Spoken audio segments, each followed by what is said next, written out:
रायगड, महाराष्ट्रासह देश विदेशातील ताज्या बातम्या पाहण्यासाठी मॅक्स इंडिया लाईव्ह चॅनलला सबस्क्राईब करा आणि बेल आयकॉन दाबायला विसरू नका.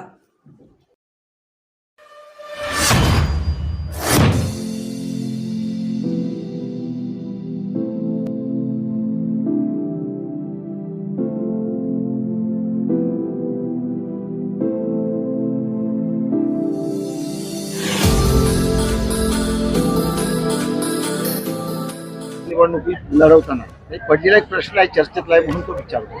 आजही राष्ट्रवादी काँग्रेस पक्षाचे नेते आपल्यासह सर्वच जण म्हणतात की आदरणीय शरदचंद्र पवार हे आमचे दैवत आहे.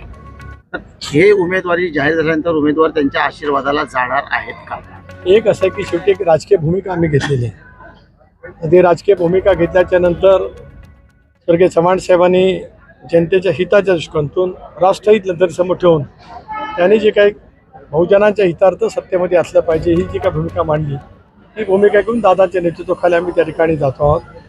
या उलट परवाच्या दिवशी सुप्रीम कोर्टामध्ये तिकडून भावना व्यक्त करत असताना किंवा युक्तिवाद करत असताना पवारसाहेबांचा फोटो वापरण्यात येऊ नये, वापरला तर त्याच्यावरती कारवाई केली जाईल असं सर्वोच्च न्यायालयामध्ये त्या ठिकाणी सांगितलेलं आहे.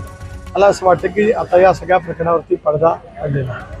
महत्त्वाचा निर्णय कदाचित उद्या परवा 2 दिवसामध्ये दिल्लीमध्ये केंद्रीय नेते अमित शहा यांच्या उपस्थितीमध्ये नक्कीच त्या ठिकाणी होईल.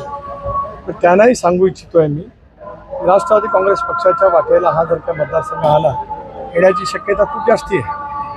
तर 100% सुनील तटकरे हा रिंगणामध्ये उभा आहेच. बघूया रायगड रत्नागिरी लोकसभा मतदारसंघाची जनता नेमकी कोणाला कौल देते. 9, 14, 19 अशा वेगवेगळ्या पैसा बदललेल्या भूमिका रायगडकरांनी अनुभवलेल्या आहेत. पुन्हा एकदा अनुभवणं मी आहे की देशामध्ये तथाकथित इंडिया आघाडीला काय पाठबळ आहे, महाराष्ट्रामध्ये काय, मुंबईची ऐतिहासिकता, शिवाजी पार्कवरती काय, हे महाराष्ट्राने देशाने त्या ठिकाणी अनुभवलेलं आहे. मी सातत्याने म्हणत आलो की इंडियाचा फार मोठा फरकाने त्या ठिकाणी विजय होईल. 400 पार जागा करण्यामध्ये इंडिया यशस्वी होईल. महाराष्ट्रामध्ये सुद्धा 45+ हे उद्दिष्ट ठेवून आम्ही या निवडणुकीला सामोरं जाणार आहोत. मला विश्वास आहे की महाराष्ट्रातली जनता आम्ही घेतलेल्या निर्णयावरती लोकशाहीच्या माध्यमातून शिक्कामोर्तब करेल.